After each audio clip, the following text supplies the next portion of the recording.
Hola queridas y queridos compañeros podcasters. Hoy aquí en Campus Podcast tenemos un episodio distinto, pero vete acostumbrando porque esto ocurrirá muy a menudo.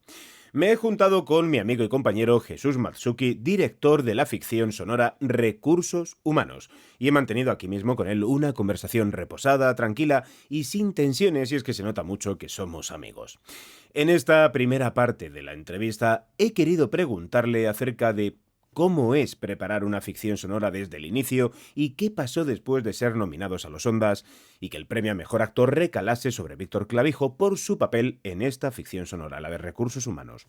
No os entretengo más, vamos a ver la primera parte de la entrevista con Jesús Matsuki, pero antes de eso, recordaros que en campuspodcast.es tenemos la formación online más completa del mercado y creada por 3 creadores con años de experiencia como José Antonio Gelado, Oliver Oliva y yo mismo. Vamos a escuchar a Jesús Matsuki lo que tiene que contarnos.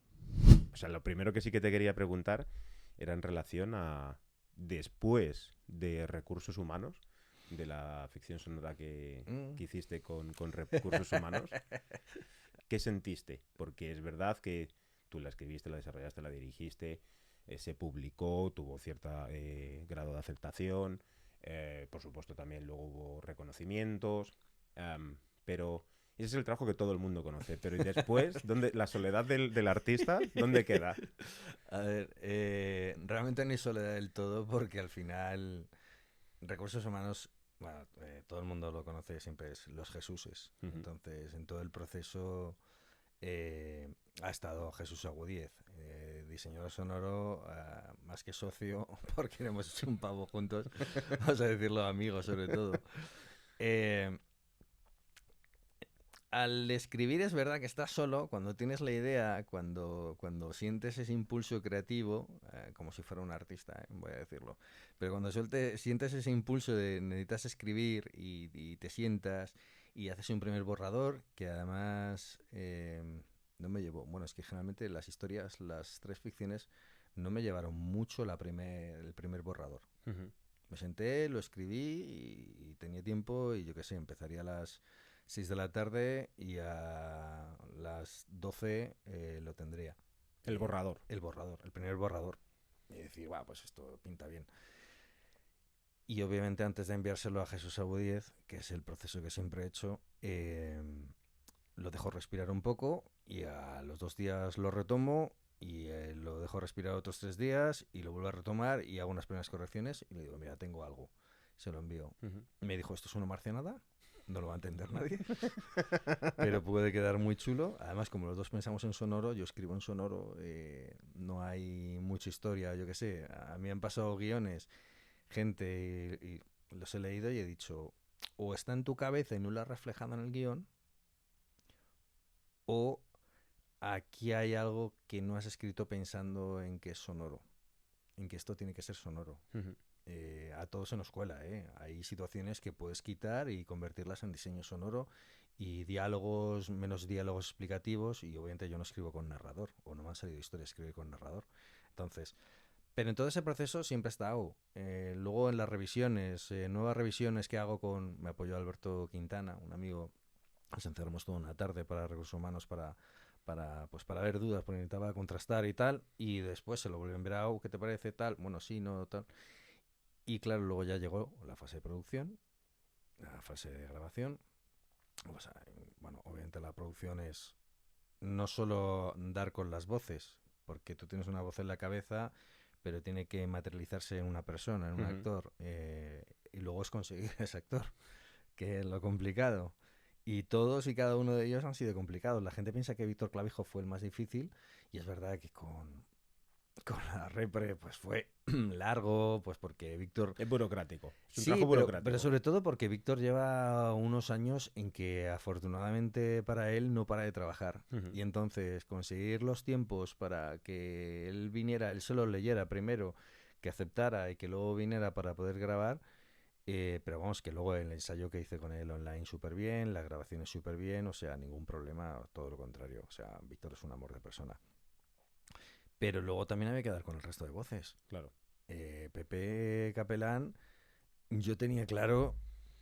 Digo, yo no sé si este va a querer, porque yo apenas le conocí haberle visto un día y le Sí, había sí. visto mucho en el podcast de LQTD, de Lo que tú digas entre amigos, y yo sabía que ahí había un actorazo increíble, pero no lo había visto actuar en otras cosas, pero yo sabía, digo, Hay un showman en potencia. este tío ha creado un personaje poco a poco en este podcast, porque yo lo iba escuchando ese podcast, y ha creado un personaje.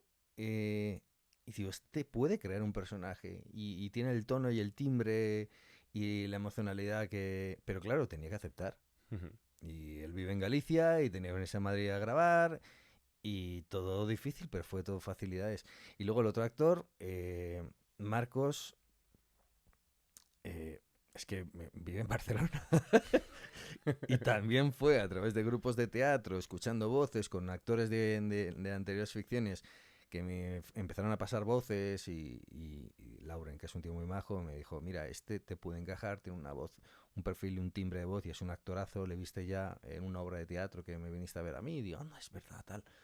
Entonces, bueno, hay que ir consiguiendo a la gente, que la gente que diga que sí, y una vez que ya lo haces, está grabado, se lo paso a Agu, empieza con él a trabajar con el diseño sonoro, metemos correcciones, grabamos, crea esa atmósfera, ese ambiente, ese tal. Una vez que ya está todo hecho, tal, lo escuchamos y se lo pasamos a 10 personas. Ujú. Y en esas 10 personas, 8 me dijeron, no entiendo nada. Entonces ahí sí que viene El primer problema, el primer un bache. el primer miedo, porque claro, en guión ya era complicado, y yo a mucha gente decía, vale, del guión a luego lo sonoro va otra cosa, porque Ujú. la idea que tengo yo en la cabeza, la idea que estoy ahí desarrollando con Agua a nivel sonoro, es diferente, ¿no? Pero una vez que eso lo pasas y te dicen, es que no... Y yo me acuerdo que yo le había dicho a Agua, no te preocupes, no le vamos a decir a nadie que hay precuela y que hay epílogo, porque este va a ser uno de los juegos. Y eso nos valió la nominación a los Ondas, al premio al mejor Ondas experimental. De hecho, esa manera de distribuirlo, esa manera de sacar un episodio y decir, no, es que es episodio único y tal. Y luego de repente, sin aviso previo, decimos, ojo, hay una precuela. Porque claro, la historia era como muy enigmática y siempre yo lo decía, digo, es que si yo le digo a la gente, un episodio muy raro, pero les digo, hay una segunda parte, la gente no se come la cabeza porque dice, bueno, ya la segunda parte ya entiendo esto. Pero no, entonces la gente, de hecho me acuerdo de David Mullen, me escribió y dijo, es una marcenada, lo he tenido que escuchar 2 o 3 veces. Y el comentario muy repetido de la gente fue ese. Entonces yo dije, joder, o sea que tenemos la mitad de las escuchas, porque todo el mundo se lo ha Se lo he escuchado dos escuchado varias veces. veces. Pero, pero bueno, funcionó muy bien a nivel de crítica, de gente, de escuchas. O sea, yo en ese sentido muy contento. Pero es verdad, y luego hacemos la precuela, llegan los premios, nos nominan. Mira, aquí te voy a reconocer algo. A mí me sentó mal. Y yo estaba enfadado. Y tuve hasta la bronca en casa, porque mi mujer me decía, joder, ¿no estás contento? Son 2 nominaciones y tal. Y dije, sí, pero es que no han nominado a Jesús Agudíez a diseño sonoro. Ujú. Y me parecía, obviamente, a mí, claro, es mi amigo, es mi tal, pero sobre todo, pero por encima de que sea mi amigo, como si lo hubiera contratado, como si no lo hubiera contratado, como si me cayera mal. Creo que hice un trabajo tan soberbio de 3 cosas tan diferentes, 3 piezas tan diferentes como son recursos humanos, que es como muy industrial, es poco, hay poco estradigético, hay poca música que entra de fuera, es el sonido tal cual, es como muy lo que tiene que ser, ¿no? Muy crudo. Ujú. Y luego en la precuela hace un sonido, hacemos más peliculero. De hecho, yo me acuerdo que me lo enseñó, me pasó el primer borrador ya de todo grabado de la precuela y le dije, Hago, suéltate la melena, tío. No, aquí quiero Hollywood. Esto es fallo mío porque no te lo he comunicado, pero aquí quiero Hollywood. Aquí quiero música, quiero emoción, quiero... Giros. Sí, Ya. porque son 5 minutos. Y en Ujú. 5 minutos pasamos de la calma al estrés más absoluto. Claro. Y entonces aquí lo tenemos que acompañar sí o sí con música. Lo otro, la conversación, el diálogo, la presión, las respiraciones, los ahogos, que fue complicadísimo, complicadísimo. Esto daría para 3 horas de cómo se grabó esas respiraciones, todo por separado. Pero aquí quiero Hollywood. Y en la última le dije, mira, le di 2 frases y le dije, diviértete. O sea, diviértete con unas premisas de antes que hemos hablado. De mira, pues tiene que entrar, tiene que estar, no sé cuántos, diviértete. Y se creó un mini episodio de 1 minuto Ujú. con 2 frases. Es que hay 4 palabras realmente. Y todo el resto es diseño sonoro, una maravilla. Y claro, cuando no le nominan, que es muy justo por el resto de gente que han nominado. No Ya. voy a decir que no, pero digo ya, pero es que para mí tendría que estar. Entonces, a ver, yo lo encajo mal.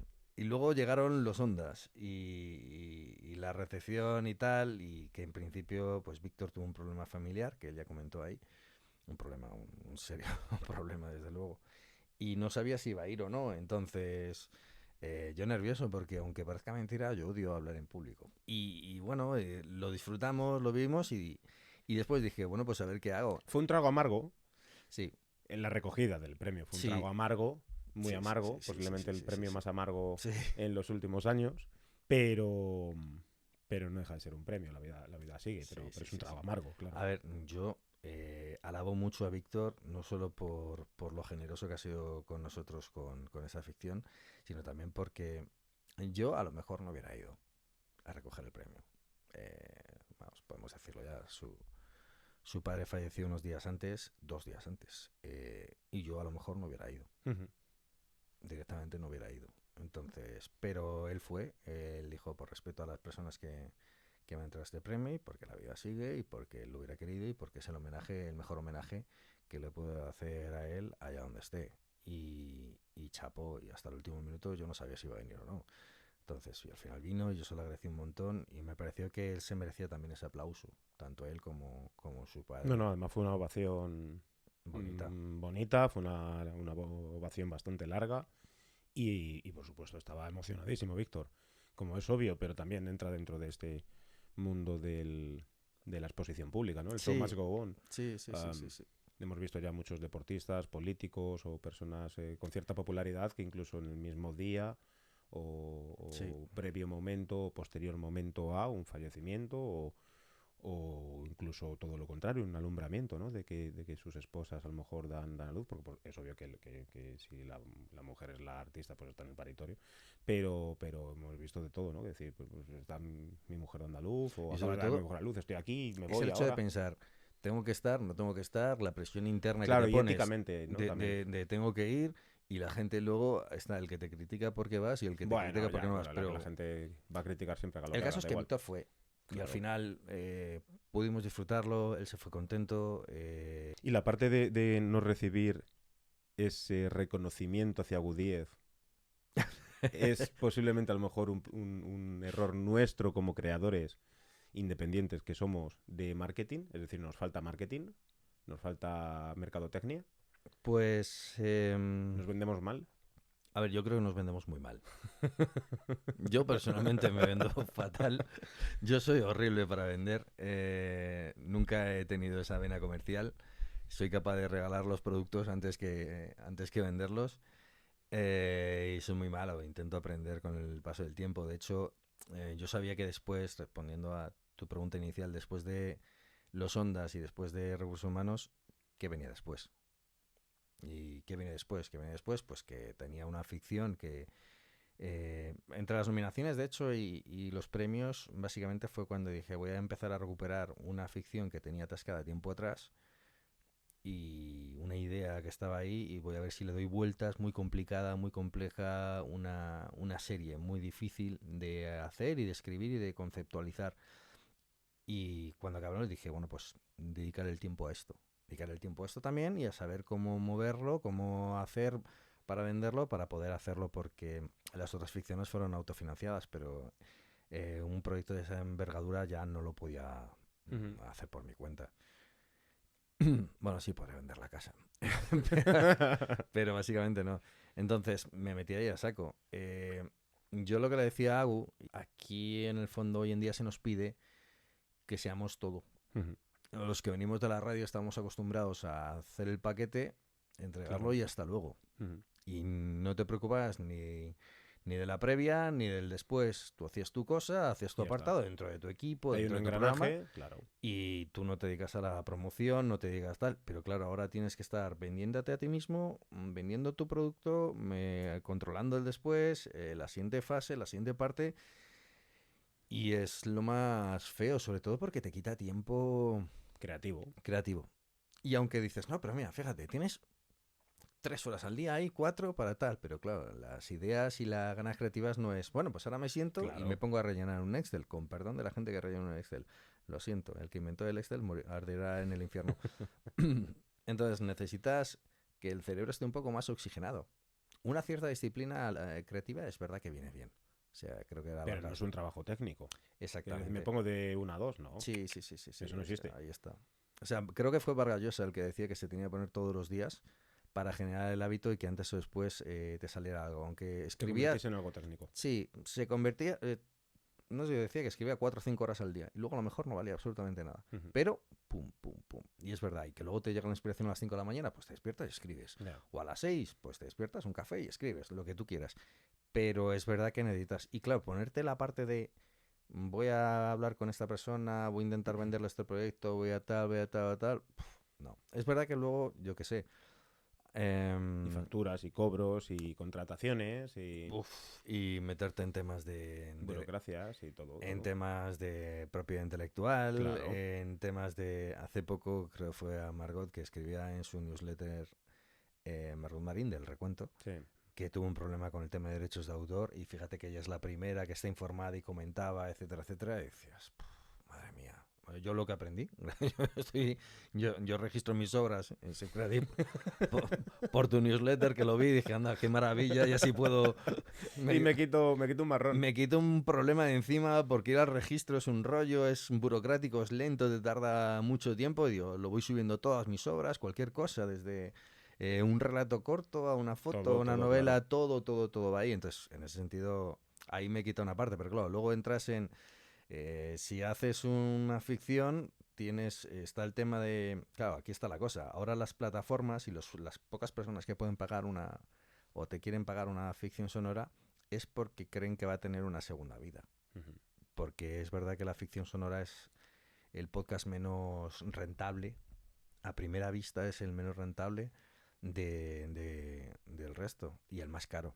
El más caro. Es verdad que a largo plazo, por ejemplo, un conversacional, los hay muy buenos, pero un conversacional de hace 2 años que tratan temas actuales, normales, tal, al cabo de... Yo un conversacional de hace 2 años no lo escucho, porque van a estar hablando de Pierde, políticas y claro. situaciones del Sí, sí, momento. sí.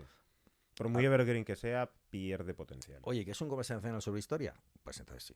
¿Que es un conversacional tal? Pero un conversacional más de hola, ¿qué haces? Sí, Por así decirlo, el producto más barato, sí, sí, sí. así, entre comillas, ¿no? Mientras que una ficción sonora siempre va a ser atemporal. Un reportaje, un docu va a ser siempre atemporal. Pero bueno, yo qué sé, para ellos si no tiene vida audiovisual o potencial de vida audiovisual, no lo van a hacer.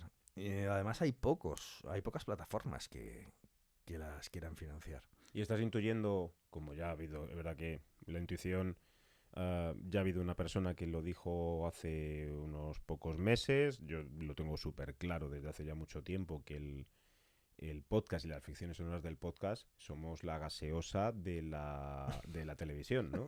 Es decir, somos el proyecto beta, o sea, tenemos un borrador que lo vamos a extender y vamos a crear una ficción sonora y nos vamos a gastar un dinero y que hacer tal, pero es verdad que es mucho menor dinero que hacer una serie de televisión por cosas obvias de que no tienes que meter absolutamente nada relacionado con postproducción de vídeo y cámaras y localizaciones, está todo en un estudio, etcétera, Hay ¿no? como, yo creo que hay como dos vías, ¿no? O sea, está Y por... si lo vendes, esa ficción sonora, consigues que te compren el producto audiovisual, ahí es donde ganas pasta.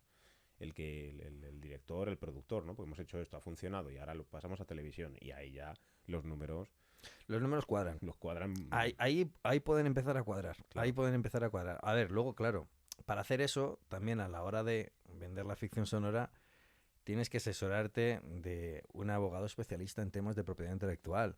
Porque incluso, fíjate, el mundo audiovisual está ya como muy trabajado, ¿no? Tenemos una cultura audiovisual aquí dentro de poco casi un siglo, ¿no? Vamos a decir. Pero todavía, por ejemplo, hay asociaciones de autores y sindicatos de guionistas y tal que siguen negociando y peleando por los derechos de los guionistas, los derechos de los creadores, etcétera, etcétera, para que no pasen cosas como las que pasaban antes. Antes firmabas un guión y te ponían una coletilla en el contrato que era pues para su reproducción en cine y otras. Y otras quiere decir que cuando después llegó el vídeo, porque otras era, vale, televisión, pero luego llegó el vídeo. Y de ese vídeo, ese creador no se llevó ni un duro. Y otras llegó Internet. Claro. Y otras llegó el streaming. Y otras llegó y lo que puede llegar. Y otras y de otras. ahí nada. Y de ahí nada. Entonces, claro, necesitas también un cierto asesoramiento para, oye, no pillarte los dedos, para dejarlo lo más abierto posible, para que tú tengas un control sobre esa obra hasta cierto punto, por decir, oye, sí, no. Entonces, bueno, también después de recursos humanos me dediqué un poco a entender un poco todo ese proceso de hasta dónde podía llevar o hasta dónde no, a conocer un poco más el mercado. Hay como dos vías, ¿no? Está la vía de las ficciones sonoras a través de las marcas, que es verdad que está ganando cada vez más potencial. No se hacen muchas, pero se están haciendo. Y eso es interesante. O sea, a partir de tanto Titania como Bloom, que son como los grandes ejemplos, ¿no? Los grandes éxitos, como también El que fuimos a ver esto de la bala mágica. La bala mágica también, de la gente de True Story. Quiero decir, y además este verano no he dejado de ver carteles y anuncios. O sea, han creído en el producto Con y no Real, simplemente... el de la gente catalana de turismo también. Exactamente, pero y además, claro, mira, Real, no solo hicieron, venga, hacemos el podcast y ya está. No, vamos a intentar hacerlo bien, a lo grande. Claro. Que si varios idiomas, que si encima con un equipo muy grande, que encima lo vamos a promocionar bien, porque claro, llega la parte de promoción. Oye, tienes un producto, te ha costado menos que una serie audiovisual, pues gástatelo en promoción y esto luego puede expandirse y tal. Ese tipo de apuestas sí que, por eso te digo que hay dos vías. Por parte de las empresas, las marcas, los organismos, sí que está creciendo, o por lo menos como yo lo he visto, está creciendo, pero la parte de la creación por la creación, de la ficción, sin tener en cuenta de si esto tiene potencial audiovisual, si tal, no son dos, esa parte cada vez la veo más pequeña. Y ahí es cuando dices, pues es una lástima. Pero bueno, al final yo creo que si se termina por consolidar, esto puede pasar como en el cine. En el cine hay películas tipo blockbuster, y hay películas independientes que son auténticas joyas, que se han rodado con menos dinero, con menos presupuesto, pero no por ello dejan de ser unas joyas. Entonces, bueno, creo que esto todavía está en crecimiento. Todavía hay algunas partes que se dice el mundo del podcast que como que el vídeo se lo está comiendo todo, el vídeo se deja de comer. Yo creo que va a coexistir. Hay una tendencia natural por un lado que va por un lado, otro por otro lado. Yo he venido aquí a hablar contigo y me he puesto un podcast y no me hubiera puesto un vídeo, obviamente. Claro. No me apetece ponerme un vídeo andando por la calle. O sea, me apetece ponerme un podcast y voy a escuchar un podcast. Y si estoy en mi casa, me veo ahí, me siento en el sofá, pues probablemente me ponga una serie, una película y tal. Y si de repente estoy cocinando, como tengo el hábito y me gusta, me pongo la radio. Quiero decir, creo que vamos a coexistir. Y con las ficciones sonoras, dentro de ese mundo, es verdad que las creaciones independientes cada vez son más difíciles de promover o mover, pero por otro lado también creo que hay una vía creativa que puedes desarrollar a través de marcas. Entonces, coge cualquier marca, cualquier organismo, y además yo creo que el ejercicio creativo es más interesante, porque muchas veces a mí yo no me siento y digo con el papel en blanco, a ver qué escribo. Yo necesito un algo. Dame un hilo del que tirar, dame, no sé. Un motivo. Sí, una premisa, un motivo, oye, ¿te imaginarías cómo sería hacer una ficción por ejemplo, ubicado en un tren, ¿no? Y piensas, y a nivel sonoro dices, ostras, un tren sonoro es potente, sí. Es potente, y que fíjate, es un sonido de tren antiguo, pero da igual. Vamos a imaginar simplemente que hay un agujero y te entra el sonido por un lado y llega otro tren por otro lado, y ya solo con eso dices, pues por aquí ya me puedo recrear, y con una marca es igual. Mira, esta marca trabaja lo que sea, me da igual, los valores estos y estos. Pues tener un algo y poder desarrollarte por ahí de manera profesional, ¿por qué no? Si a fin de cuentas, si lo que te apetece son contar historias, si yo creo que a veces si tienes algo que te puede indicar un camino, perfecto. Sí, suerte de que llegue esto que estamos aquí conversando a una persona que tiene guiones Hay pues un Masuki 2 en Huelva, por ejemplo, una persona que tiene muchas ambiciones y tiene aspiraciones a nivel creativas y escribe guiones o bien para teatro, que perfectamente puede ser adaptado a podcast o incluso literarios, narrativos que también pueden ser adaptados a podcast, etcétera. ¿Qué le dirías? O sea, ¿dónde, con todo lo que tú has aprendido en este tiempo creando para las ficciones sonoras, aparte de todo tu trabajo durante años guionizando en radio, cursos y todo lo que has hecho, ahora una persona que dice, yo estoy neófito por completo, pero tengo ideas y a lo mejor tengo 20 años, pero estoy perdido, ¿qué le dices? ¿Qué le decimos? Ánimo. Suerte. No, Hazte una posición de correos. no, para nada, para nada. Fíjate, hace muchos años cuando conocía becarios en el ámbito de la radio y ya la radio estaba mal, me decían, ¿merece la pena, no merece la pena? Y digo, si estás aquí y me lo estás preguntando es porque te merece la pena. Ujú. Si no, directamente estarías haciendo otra cosa y haciendo otro curso, estudiando otra cosa o intentando otra cosa. Entonces, vamos a reconocer que te apetece. Y si te apetece, si hay un impulso creativo, hay un impulso bueno, síguelo, síguelo. ¿Que es difícil? Sí. Que ¿Y por dónde empieza? yo, fíjate, ¿Tiene el guión? ¿Un borrador, como sí, tienes tú? vamos a decir, Vale, ¿y qué hace? ¿Qué hace ahí en ese momento? ponerlo en práctica. ¿Y cómo lo pones Es en decir, tú le práctica? dices, ponte a grabar. Búscate un socio, búscate a alguien que sepa de esto. A ver, los agujeros que tú tengas. Hay gente que solo hace, que es un Juan Palomo. O sea, Sí, como yo. narrador, exactamente, exactamente. No, pero por ejemplo, en el ámbito de las ficciones sonoras, narrador oscuro creo que es, ¿no? Bueno, pues es un tío que se lo hace todo. Se hace hasta los dos personajes, se hace en el diseño sonoro, se hace el guión. Yo como Sergio del Descampado, que Sí, también se lo exacto. peina Otro, todo. otro. Pues, quiero decir, oye, a mí, por ejemplo, yo había editado sonido tal nosotros, sí, muchísimos años en la radio, tal nosotros, porque he producido programas de radio. Pero obviamente, si tienes al lado a Jesús Agudíez, ¿para qué voy a hacer? Bueno, ya, claro. Entonces, Es obvio. me quito esa parte, Ujú. me quito esa parte. Lo delegas en alguien que conoce mucho mejor que tú esa parte y Exactamente, vais de la mano. y lo puedo hacer. Entonces digo, vale, pues una vez que dices, no, es que estoy solo, tal, no sé cuántos, vale, bueno, pues obviamente no te puedes hacer tú 8 personajes. Yo diría que lo fuera escalando poco a poco para probarlo. A veces, mi primera ficción, la que sacamos, Saetas, eran 16 minutos, si no me equivoco. Quiero decir, cuanto más pequeño y menos personajes, mejor. Ujú. Porque necesitas menos gente, menos recursos, menos Claro. tiempo de grabación, menos tal. Es eso, es entender un poco los pasos. Tú escribes el guión, después tienes que dar con los actores, a los que les vas a tener que dedicar un tiempo de ensayo, con los que luego vas a necesitar un tiempo y un dinero en las grabaciones para grabarlo bien. Yo ahí sí que diría que invirtieran en que a la hora de la grabación, eso de no, luego quito ecos, quito sonido, no. Si quieres grabar con libertad, tienes que hacer un estudio bien, más que nada para que el actor pueda gritar, pueda hacer lo que necesite hacer porque solo tiene la voz. Tú grábalo bien, que luego sí se va a editar, se va a sonorizar, se va a hacer todo muy bien en post, pues muy bien, pero cuanto más limpio esté la toma grabada, mejor. Y una vez que vamos a suponer que te haces una ficción sonora entre dos personas hablando, sería lo más económico. Dos personas. Y la historia, obviamente, en lo que es barato. Es El lo que podcast, refuerza, además.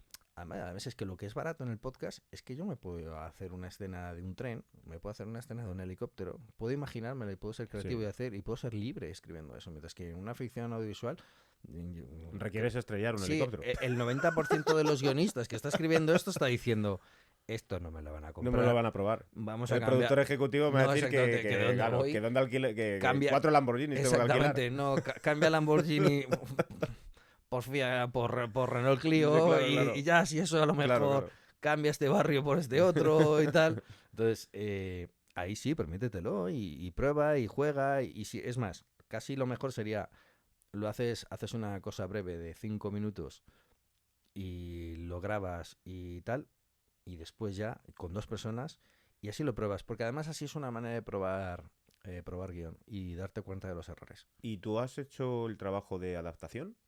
Es decir, independientemente de que tú hayas escrito un guión y lo tengas ahí pendiente, ¿recomiendas el hecho de decir, bueno, voy a hacer una gaseosa, voy a hacer una prueba con gaseosa, ¿no? Voy a coger una obra de teatro antigua, me da igual, o un libro o algo de literatura, de Verne, etcétera, y dices, bueno, voy a cogerme este capítulo y cómo lo recrearía para tener aprendizaje, o no, tú directamente has saltado al vacío. No, yo salté al vacío. Ujú. Pero más que nada porque yo escribo desde la...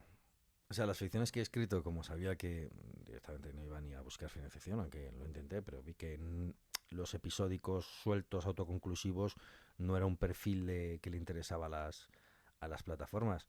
Pero nunca me... Hay cosas que he leído o películas que he dicho, ostras, esto podría ser una ficción sonora. Bueno, sí, sí, eso yo creo que todos Alucinante. lo vemos y es como, "Buah, Pero... esto tiene una historia". Y no me importaría, ¿eh? No me importaría. Pero al final, como yo tenía esa historia ahí, ese sentimiento, y cada uno refleja partes un poco de mi vida, de mi pensamiento, de mis miedos, de mis temores, yo me lancé directamente a eso. Pero vamos, que cualquier adaptación, ya que sé, creo, me leí un libro, creo que se llama Vestido de novia. Es un libro, una novela breve. eh, y claro, yo estaba diciendo, madre, esto a nivel audiovisual, en verdad audiovisual, digo, es que hay varias series parecidas, digo, pero esto es una brutalidad, o sea, es una cosa que volvía súper loca, decir, es que esto yo lo guionizaría ahora mismo y tal, no sé cuántos. O me leí otro libro de terror de una japo, una compatriota, que yo decía, es que esto en sonoro podría ser una maravilla. Pero al final, el tiempo del que dispones en tu vida dices, bueno, pues lo dedicas a tus obras. De hecho, mira, ahora estoy escrito en este tiempo, después de ese proyecto, fíjate, el proyecto del que te hablé una vez que entre las nominaciones y los Que fue premios y 2023. después, 2020, 2022-2023. pues no, pues ya te hablo de 2024. Ah, vale. Cuando ya en 2024 vamos a recibir los premios, yo ahí estaba ya metido, me pasé todo el verano también escribiendo ese proyecto. Me costó muchos meses sacarlo y de repente fui de vacaciones, descansé, tal, desconecté. eh, Tenía ahí una idea que estaba rondando, la metí en el cerebro y dije, bueno, ya voy a trabajar en segundo plano, ya se me ocurrirá como, pues sabía que ahí había Ujú. algo. Y de repente dije clic y en 2 días escribí, o sea, lo que había tardado Claro, 5 meses en la otra, en 2 días, te vino. y lo escribí y la he empezado a mover y tal. Y de hecho esa obra ahora estoy adaptándola a audiovisual. O sea, porque la escribí y no la escribí pensando, esto tiene, voy a escribir algo que tenga potencial audiovisual porque es lo que quieren las plataformas, tal. Que está bien hacerlo, Ujú. está bien hacerlo, obviamente, pero te tienes que ajustar pues a lo que el mercado pide. Si el mercado te dice, mira, es que lo normal es que sean, lo normal, 8 episodios de unos 25 minutos, pues que escribas algo pensando en eso, o que tu historia la adaptes a eso, porque no, hay que adaptarlo a los formatos. ¿No? Igual que nos adaptamos a que el sonoro no hay imagen, pues me tengo que adaptar a eso. Es verdad que en el mundo del podcast, como todavía esto baila afortunadamente a nivel Sí. creativo, de repente ahora ya por fin hay series de que son de 15 minutos. Se hizo con Caso 63, que dura muy poco, dura 15 minutos con créditos. Después no se hizo más. Que los créditos era otra No, serie. por eso, exactamente. Y ahora se vuelve a hacer series de 15 minutos. Entonces es algo como... Estamos todavía como viendo por dónde... Pero me parece bien, porque que no se cree un estándar absoluto es como si a Alex Fidalgo, con lo que tú digas, le vas a decir tú que cuando la gente le decía, es que los podcasts tienen que durar Ya, bueno, media claro, hora. claro, sí, sí. Y Fidalgo, en media hora estoy todavía con el ¿qué tal? ¿Cómo estás? Sí, sí, sí. Una cosa que hemos tenido suerte durante muchos años en el podcast es saltarnos todas las reglas. Exactamente. Entonces, Entonces, ¿cómo era en la última formación que di yo para la Asociación de Directivos de Comunicación? Les saqué un slider, una imagen que ponía, dejen ya de prohibir que no me da tiempo a saltarme todas las normas. de verdad, muy buena la analogía. Dejen ya de prohibir, por favor, porque es que no me da tiempo, ¿sabes? A saltarme todas sus putas normas. En verdad ha sido eso, ¿no? Si estamos aquí hoy es por ser irreverentes. Sí, yo creo que sí, hay que hacer... Mira, para mí lo más importante, Para bien y para mal. cuando me has dicho alguien que tal que tiene que hacerlo, hay que grabar. Igual que a un guionista te puedes leer 8 millones de libros, Robert McKee, cómo se escribe un guión, tal, las normas, el personaje. Mira, muy bien, todo lo que tú quieras, esto está muy bien. Eso para cuando te aburras o cuando no tengas nada que hacer. Pon el culo en la silla y ponte a escribir. Y aquí yo creo que es igual. Pon el culo en la silla, ponte a escribir y ponte a producir. ¿Por qué digo empieza por algo pequeño antes que por algo grande? Para que te coma los errores antes. Claro. Siempre va a haber errores. Pero Exactamente. cuantos más vayas subsanando. Exactamente. Y cuanto, oye, que grabo en mi casa 2 minutos y me doy cuenta de repente digo, uy, esto que he escrito no funciona. Pues mejor, porque luego el día que tengas a un actorazo delante o el día que tengas a una grabación con 17 voces, Claro. no vas a cometer el error, porque lo vas a cometer. Yo ahora revisito los podcasts Pues y obvio. hago... En ti hay una evolución. "Ah, En ti hay una ah, evolución, es obvio, sí, sí. Y mm". siempre va a pasar. Pero que incluso te digo que a lo mejor vuelvo a grabarlos, los anteriores, y probablemente pase un año y haga... "Ah". Claro, Pero sí, porque sí. se te pasa, pues porque no tenemos todo el dinero del mundo, porque por ejemplo en Que la suerte te eran 17 voces y no los tuve a todos seguidos en fila grabando. Era un día aquí, Claro. otro día allá, otro día pasó un mes y conseguí volver a grabar con otro, tuvimos un problema con una grabación por ruidos y tuvimos que volver a hacerlo, porque además eso sí que lo grabamos dentro de un coche. Porque podríamos haber emulado el sonido dentro de un coche, sí. Pero por otro lado, queríamos darle... Esto a la gente le importa un comino, pero a nosotros, Ujú. a Agu y a mí, nos parecía interesante. Vamos a grabarlo dentro de un coche. Vamos a reproducir, a intentar recoger el sonido real. Aparte de que luego lo podamos forzar más y reforzar Ya. en diseño sonoro. Pero vamos a grabar dentro del coche. Me lo sugirió Agu y dije yo, me parece perfecto, me parece muy bien. O sea, Ujú. esto la gente no tiene ni por qué saberlo, pero bueno, aquí lo comentamos. Pero, claro, claro, con eso te expones a los problemas. Te expones a que hubo un ruidito que no había manera de quitar y forzar y después de una pedazo de actuación que habíamos estado 2 horas y media para grabar esos 20 minutos con el actor, tuve que esperar otros 2 meses para poder conseguir que él tuviera el tiempo para venir otra vez, volver a grabar, volver a hacer otras 3 horas de tomas de grabación Ya. para volver a tenerlo. Además con la emocionalidad que tiene esa ficción y ese papel. Él es un profesional como la copa un pino, Lauren, pero complicado. Y esos errores, si lo vas de poco a poco a más, vas aprendiendo. Obviamente yo, por ejemplo, más que haber perfeccionado, lo que sobre todo es, vale, por aquí, ojo, que me puedo equivocar. He aprendido por dónde me puedo colar. Identificar. Por aquí no voy a hacer esto, porque tal. No es porque sea mejor guionista, mejor productor, mejor director. No, es que sé que si voy por aquí, aquí... Has aprendido a identificar dónde pueden venir errores exactamente. posteriores o Sí, mayores sí, sí, sí, sí. o son que no se pueden subsanar. Y sobre todo personales. Porque ya no es, no, es que le tengo que decir al actor, no tal, no. No, es que yo tengo que aprender a estar más concentrado en esta situación. Y que cuando pase, por ejemplo, tú no puedes tener un actor en una ficción sonora grabando 8 horas. O sea, en un rodaje audiovisual se pasan jornadas larguísimas, aparecen ahí a las 5 de la mañana para maquillaje, tal, no sé Sí, cuántos, sí. se van a las 12. Pero el actor no está grabando todas esas Claro. horas. Pero en una ficción tú lo metes en el estudio y está pa, pa, pa. Entonces tiene un límite, su cabeza, su voz y su todo para estar ahí concentrado Sí, en sí, foco. sí, sí. Entonces, tú tienes que saber cuándo parar, cuándo no parar, cuándo tú también estás cansado, dándole las réplicas, cuándo tienes que estar más atento a otras cosas, cuándo tal. Todo eso te ayuda a aprender de los errores y decir, vale, pues yo qué sé, por ejemplo, cuando grabamos la precuela con Pepe, a pesar de ser un papel bastante más corto, yo ya tenía entrenado el cómo tenía que hacer a Pepe que entrara en calor para la situación, porque ya lo había conocido de antes. Y eso también lo aprendí en recursos humanos de las anteriores ficciones. O sea, me voy a empapar, aunque yo ya había hecho ficciones, pero en radio, de tiempo atrás lo tenía un poco oxidado. Me voy a empapar un poco más de cómo es esta persona para luego cómo hacer meterle en calor de una manera más rápida y que él se sienta más cómodo, porque el actor tiene que sentirse ante todo cómodo. Es una persona que se está exponiendo sus sentimientos, está movilizando cosas por dentro y es una persona que en ese momento está sensible, vulnerable. Entonces tienes que cuidarlo al máximo para que logre lo que él quiere también, que es que dar el todo en el personaje. Entonces yo cuando grabé la precuela, como ya conocía a Pepe de haber grabado recursos humanos, dije, vale, ya sé las teclas que tengo que tocar para que él se sienta cómodo, para que me dé el personaje, para que vuelva a retomar ese personaje y para que me lo dé. Pues esas son cosas que si vas de a poco sale mejor. Que si directamente dices, no, mira, quiero ir a por una serie, que me parece bien, que oye, que quieres ir a por una serie, que la puedes hacer, genial, pero que tiene más posibilidades de estamparte también. ¿E influencias?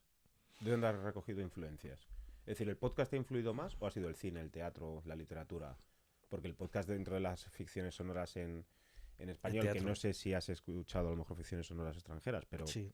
¿esas te han influenciado o, como decías ahora, ¿no? Que el teatro es lo que realmente a ti te ha movido a...